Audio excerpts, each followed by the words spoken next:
Sommes-nous indigos?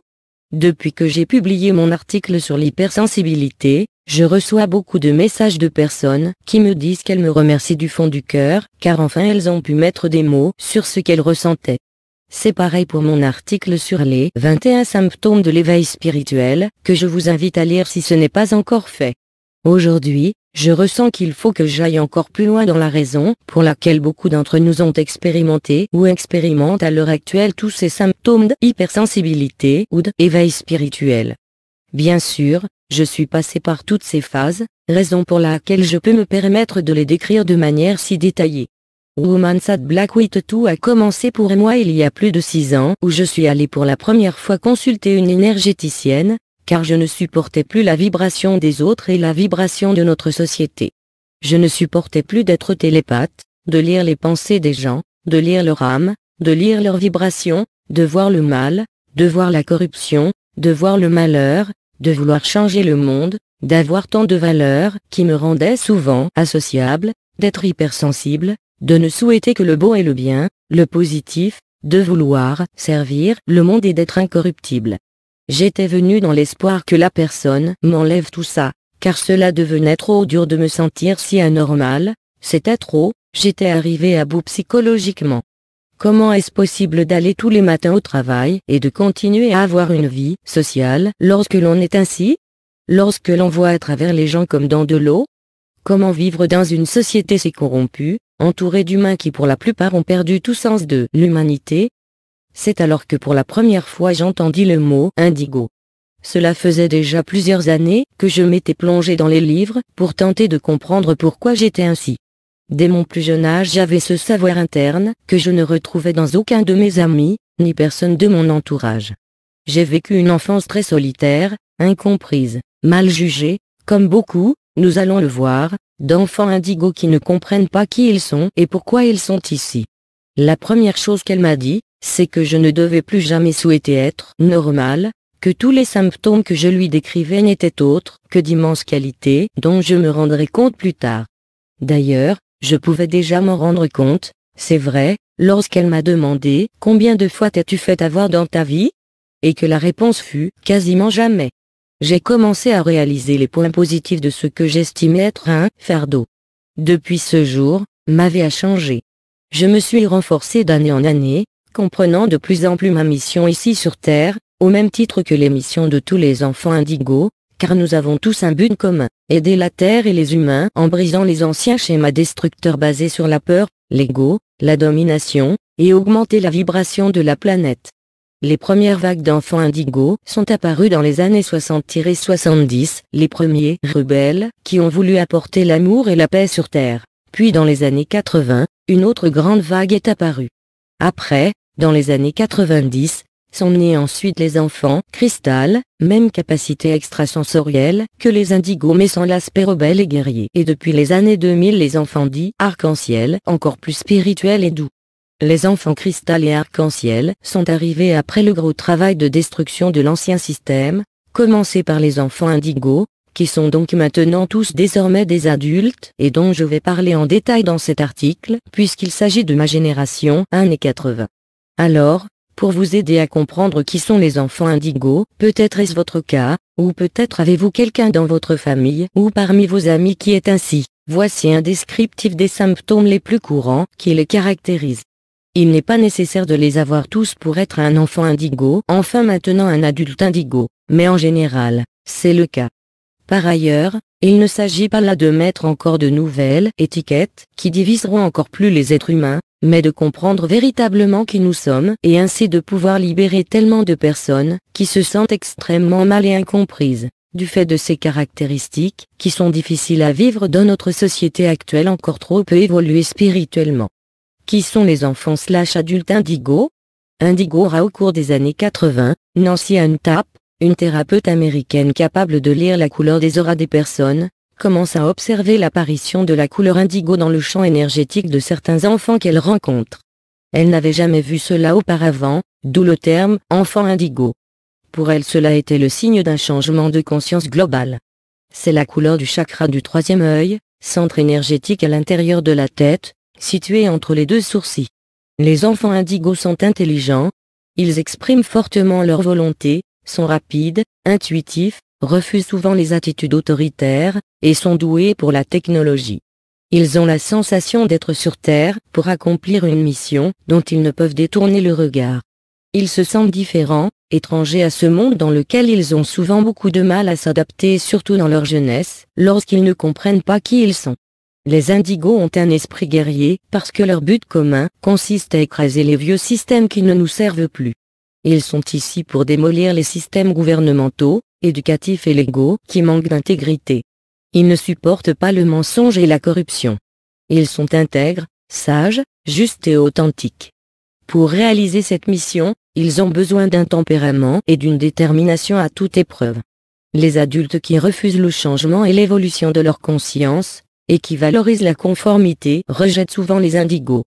Souvent stigmatisés à cause de diagnostics psychiatriques de troubles déficitaires d'attention et d'hyperactivité, les indigos, parfois drogués par les médicaments, perdent leur belle sensibilité, leur don spirituel et leur énergie guerrière.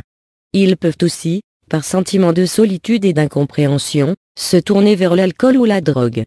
C'est la raison pour laquelle j'ai souhaité écrire cet article, ayant moi-même traversé de grandes crises douloureuses à ne pas comprendre pourquoi j'avais tous les symptômes décrits ci-dessous. Encore trop d'enfants indigos s'ignorent et souffrent à l'heure actuelle. 18 caractéristiques des enfants indigos. 1. Le sentiment d'être un extraterrestre, de ne pas appartenir à ce monde. C'est pour moi le point le plus caractéristique de l'enfant indigo. Se sentir étranger à ce monde, sentiment de ne pas être à sa place et de venir d'ailleurs, d'être un extraterrestre, comme il le dira souvent, sans savoir qu'il y a une grande part de vérité dans ses ressentis, nous le verrons plus bas. Il se sent si différent des autres. Il voit tellement de choses, comprend tellement de choses, qu'il ne comprend pas comment il est possible que les autres ne le voient pas. Il ne comprend pas pourquoi il est ici, parmi tant d'inconscience, de cruauté, de malheur, de manque d'amour, de non-respect de la nature et des animaux qui lui sont si chers. 2. Besoin incontrôlable de changer le monde et sentiment d'avoir une mission. L'enfant indigo a, depuis très jeune, le sentiment d'être missionnaire, d'être ici sur Terre pour une raison bien précise, même s'il ne peut pas toujours l'expliquer. Souvent, il ne comprend sa mission qu'à l'âge adulte. C'est souvent très douloureux, car il se sentira très souvent incompris. Il sent qu'il a quelque chose à réaliser, quelque chose d'important, de tellement important, que c'est la seule chose qui l'intéresse.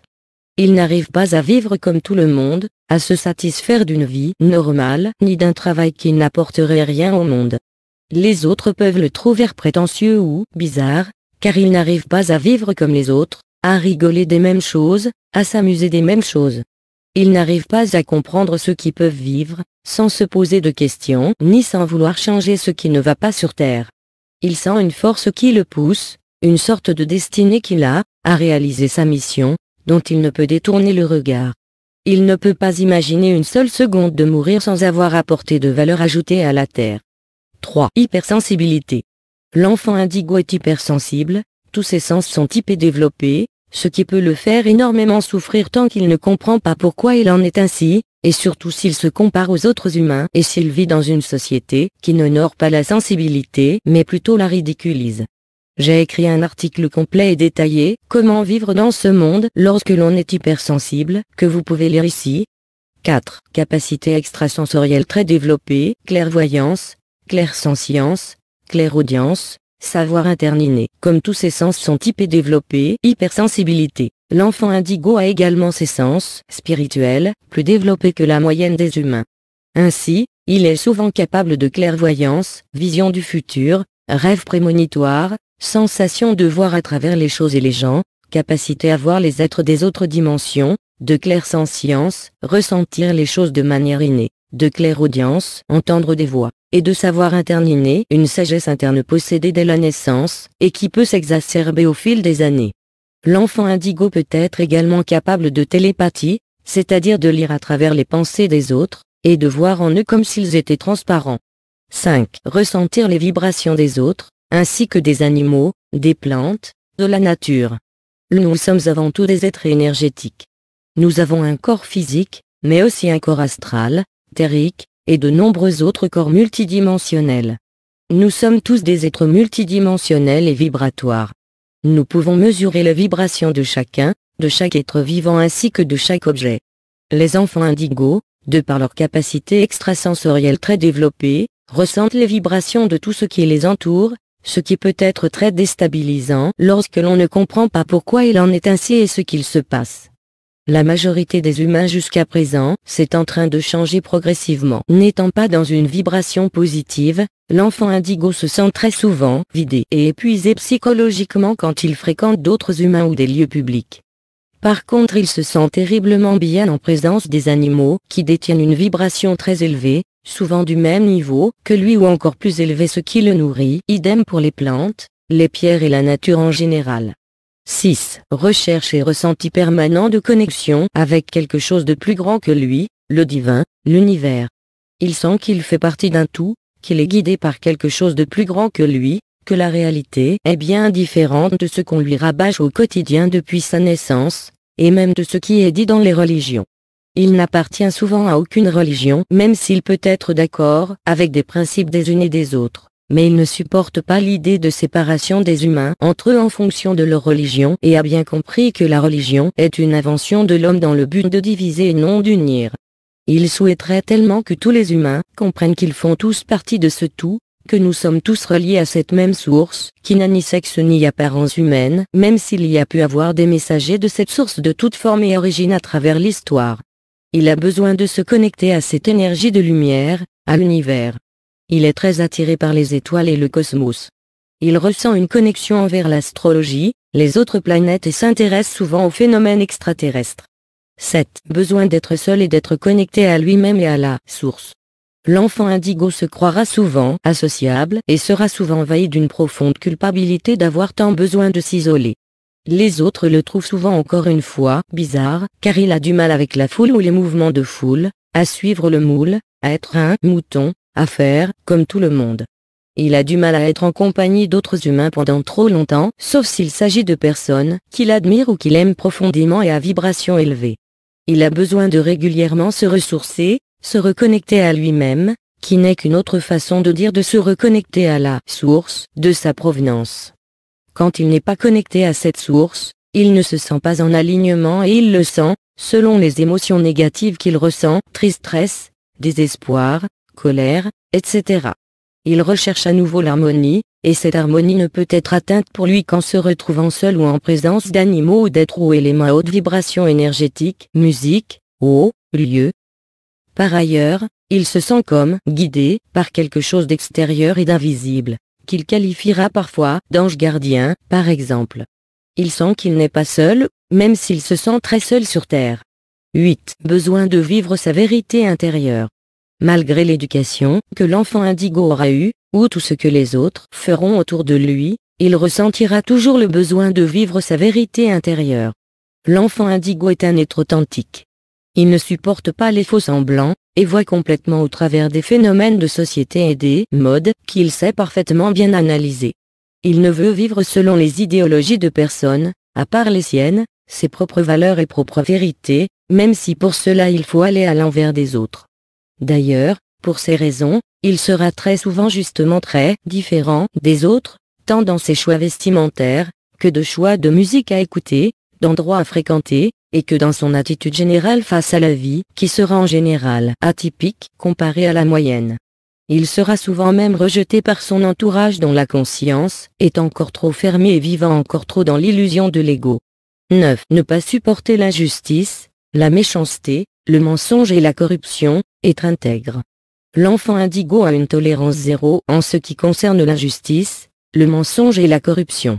Il est né avec de profondes valeurs qu'il est incapable de corrompre, ce qui lui vaudra dans sa jeunesse, et même plus tard d'être traité d'enfant rabat-joie ou pas drôle, trop sérieux. Il prend toujours la défense des plus faibles, c'est instinctif, même si pour cela il doit mettre sa propre vie ou sa propre réputation en jeu. Il est incapable de mentir. Il a un fort dégoût pour toute forme de tromperie quelle qu'elle soit. Il est incorruptible, inachetable, intransigeant.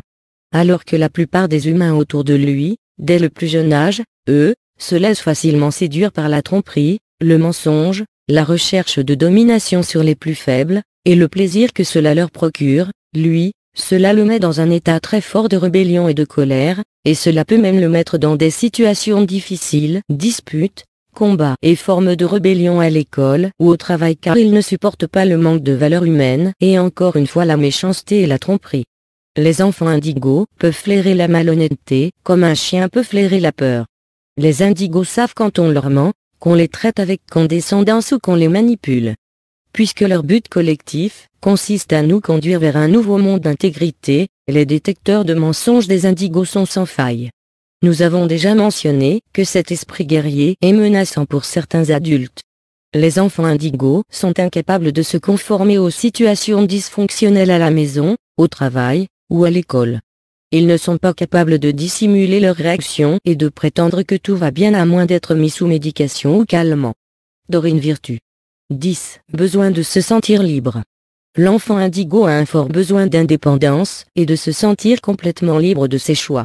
Il ne supporte pas l'autorité, même l'autorité parentale, la hiérarchie, les ordres, surtout s'ils proviennent de personnes qu'il estime non intelligentes. Il veut bien être guidé, mais seulement si cela provient de personnes qu'il estime profondément. Possédant un laser puissant à la place de ses yeux, il est tellement capable de voir à travers les gens, qu'il ne supporte pas de se soumettre à quiconque qui ne serait pas un exemple d'harmonie et d'amour lui-même.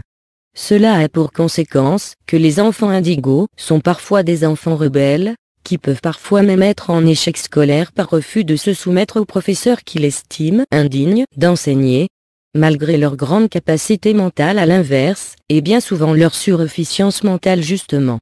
11. Surefficience mentale et hyperactivité. L'enfant indigo s'ennuie souvent à l'école et s'ennuie très vite en général, car son cerveau fonctionne très vite, il crée plus vite dans sa tête qu'il n'a la capacité physique de réaliser ce qu'il souhaiterait. À l'école, il s'ennuie. Avec les autres, il s'ennuie souvent aussi. Il va tellement vite qu'il est capable de finir les phrases des autres dans sa tête en avance et de prédire leurs réponses et leur comportement. Tout lui paraît d'une lenteur, il est très impatient. Rien ne va aussi vite qu'il ne le souhaiterait. Il est doté d'une très grande logique, d'un mental puissant, ce qui fait que soit il sera très fort à l'école, soit il sera en échec à cause des paramètres évoqués ci-dessus, rejet du système et école non adaptée à son niveau. L'enfant indigo pourra également ressentir la sensation de honte, très jeune, de comprendre tant de choses et d'être plus intelligent que la moyenne, qualité qui n'est pas vraiment valorisée à l'école ni vue comme une qualité qui nous rendrait populaires, à l'inverse de faire des bêtises ou d'être un cancre. L'enfant indigo souffrira donc très souvent à la fois de cette surefficience, mais aussi en plus du fait encore une fois d'être rejeté des autres, incompris, et le sentiment d'être anormal. 12. Besoin d'aimer et d'être aimé. Pour l'enfant indigo, la vie sur Terre pourrait être si simple et si belle. Il ne comprend pas pourquoi les humains font ça, les guerres, les conflits, le mensonge, la manipulation, la destruction. Il comprend tellement que la chose la plus importante c'est l'amour. Il aime aimer, mais il se sent si seul et si incompris, que cela lui est souvent difficile d'aimer les humains. À l'inverse, il est très lié aux animaux, qui sont eux la représentation justement de l'amour inconditionnel, qu'il rêverait de voir dans le monde. Par contre, les rares fois où l'on voit en lui, où on le reconnaît, alors il est prêt à absolument tout pour ces personnes. Il souffre souvent beaucoup du manque d'amour, les enfants indigos choisissant souvent de s'incarner dans des familles non éveillées pour justement ouvrir leur conscience. Encore une fois, ce manque d'amour ressenti est avant tout un manque de compréhension de la part des autres humains, et ce fameux sentiment d'être seul, si différent, et non reconnu à sa juste valeur. Mais l'enfant indigo est très guidé et est très protégé sur d'autres plans subtils, par des entités invisibles qui heureusement lui donneront beaucoup de signes dans sa vie qu'il n'est pas seul. Il se sentira aimé par une force et des entités invisibles ou même visibles pour lui, et cet amour, cette connexion à la source, sera ce qui le fera tenir, dans ce monde chaotique et si différent de lui, dans lequel il a été propulsé. À certains moments clés de l'évolution de l'enfant indigo, il sera mis en contact avec d'autres enfants indigos et des guides humains qui l'aideront à comprendre qui il est et pourquoi il est ici, ce qui sera souvent vécu comme un grand moment de libération. 13. Besoin d'harmoniser et de créer la beauté en lui et autour de lui. L'enfant indigo a ce besoin de vivre dans l'harmonie. Il ne supporte pas le conflit. Il a besoin de voir la beauté, et s'il ne la voit pas, de la créer. Il ne comprend pas les gens qui se résignent à vivre dans la noirceur, ou plutôt dans l'absence de lumière et dans l'absence de beauté, qu'ils pourraient eux aussi créer. Il voit tellement de beauté sur la terre, parmi les animaux, les plantes, la nature, la mer, la montagne. Il ne comprend pas qu'autant de personnes ne puissent même pas avoir d'émerveillement face à toute cette perfection, voire puissent avoir envie de la saccager. Il cherche l'harmonie aussi dans sa propre vie, dans son propre corps et à être en adéquation avec lui-même. Il est souvent artiste, de par son hypersensibilité. Il aime créer, et déborde d'imagination et de créativité. Il meurt intérieurement s'il ne crée pas ou s'il n'est pas dans un environnement représentant l'harmonie et la beauté. 14. Sentiment d'être anormal et rejet de lui-même. Bien évidemment, la difficulté la plus grande à surmonter pour un enfant indigo, est de surmonter le doute, et le sentiment d'avoir un problème, car c'est ce que la société et son entourage lui renverra comme message une bonne partie de sa vie. L'enfant indigo se rejettera donc souvent lui-même et souhaitera au plus profond de lui ne pas être qui il est et être simplement quelqu'un de normal, pour en finir avec tout ce qu'il ressent, qui lui fait penser qu'il est fou. Il considère tout ce qu'il est comme une punition. Il a en général une enfance très difficile. Ayant vécu cette phase, ainsi que de toute façon tous les points cités, je peux vous dire que c'est la chose la plus difficile à vivre pour un enfant indigo. De l'autre côté, je peux vous dire aussi que l'enfant indigo est donc doté d'une très grande force intérieure, due à cette obligation qu'il a eue depuis tout petit de lutter pour être lui-même, dans une société qui n'encourage rien de ce qu'il est. Une fois que l'enfant indigo comprend qui il est et pourquoi il est ainsi, alors sa force intérieure se décuple et là il entre dans son plein pouvoir et dans la réalisation de sa mission de vie. 15. Persévérance. L'enfant indigo est doté d'une force de persévérance et de détermination interne hors du commun. On l'associe souvent à de la prétention ou à un ego surdimensionné. Il est vrai que l'enfant a un ego bien présent, mais c'est plus comme un moyen de survie pour lui. Comme nous venons de le voir, l'enfant indigo devant lutter psychologiquement contre beaucoup d'humains depuis sa naissance, pour rester qui il est, a développé une grande force interne même s'il ne s'en rend pas toujours compte. Ainsi, quand il sait ce qu'il veut, rien ne peut l'arrêter. Il n'a besoin de personne pour se motiver à faire quelque chose, même face à des projets d'une grande ampleur. Il ne se décourage pas vite et n'a pas peur de la difficulté ni de l'effort, comparé à la majorité des humains. Quand il réalisera de grandes choses, l'on dira ensuite souvent de lui qu'il a de la chance, ce qui lui donnera souvent encore plus l'impression d'être incompris. Mais cela fait partie de l'évolution de l'indigo que d'apprendre à surpasser le regard des autres et leur manque d'ouverture d'esprit et de conscience. Il va apprendre qu'il doit se concentrer sur sa mission de vie et son propre bonheur, afin de pouvoir rester dans une haute vibration et ainsi pouvoir bénéficier à l'ensemble de la planète, ce qu'il est venu faire. 16. Alimentation spéciale. Les enfants indigos éprouvent souvent une répulsion face au fait de manger des animaux, qu'ils considèrent comme leurs semblables et pour lesquels ils éprouvent un amour et un lien inné très fort. La société et leur entourage tentera encore une fois de les faire se sentir anormaux de penser et d'agir de la sorte. Notre société considérant que tous les animaux sont sur Terre pour être utilisés par l'homme comme il l'entend, quitte à leur faire subir les pires atrocités, ce qui est le cas aujourd'hui dans notre industrie alimentaire. Le végétarisme et végétalisme, volonté de ne plus tuer et manger d'animaux, prend une ampleur de plus en plus grande ces dernières années à travers le monde, tout simplement car de plus en plus d'enfants indigos devenus adultes affirment désormais leurs valeurs et de nouveaux enfants naissent et grandissent avec des consciences de plus en plus évoluées. Voici un exemple. 17. Ressentir de fortes crises d'angoisse face aux séparations. L'enfant indigo étant un être d'amour pur, ne supporte pas la séparation avec les êtres qu'il aime. L'idée qu'un être, humain ou animal, qu'il aime puisse disparaître le met dans un état de tristesse profond. Il ne supporte pas les au revoir, les adieux, les séparations, les deuils. Étant en plus hypersensible, il a beaucoup plus de difficultés à supporter les séparations que la moyenne des humains. 18. Vision utopique / grandiose / mégalomane. L'enfant indigo étant missionnaire et profondément visionnaire, sera souvent taxé d'utopiste, voire de mégalomane car ses visions dépassent souvent ce que l'humain moyen pense réalisable, conditionné à l'inverse à accepter tout et à se résigner, ce qui est l'opposé de l'enfant indigo. L'enfant ou plutôt maintenant l'adulte indigo veut par exemple en finir avec la souffrance animale, chose qui paraît utopique pour la plupart des autres humains, qui continuent par conséquent à contribuer au massacre en encourageant la consommation de produits animaux. Il veut en finir avec la pauvreté humaine, il veut inventer des moyens pour nettoyer la pollution de la mer, il veut en finir avec la pêche illégale d'animaux marins, il veut éradiquer certaines maladies, faire de nouvelles inventions technologiques dans le but de faire avancer l'humanité. Il a de grands projets, des visions qui peuvent paraître encore une fois utopiques pour la plupart des gens, mais qui pour lui sont totalement réalisables et qu'il sait qu'il va justement réaliser, sentant profondément que c'est sa mission ici sur Terre. L'enfant indigo devra donc se doter d'une grande force intérieure encore une fois, pour croire en ses visions, lorsque personne d'autre n'y croira, ce qui sera souvent le cas, surtout au début quand il aura tout approuvé.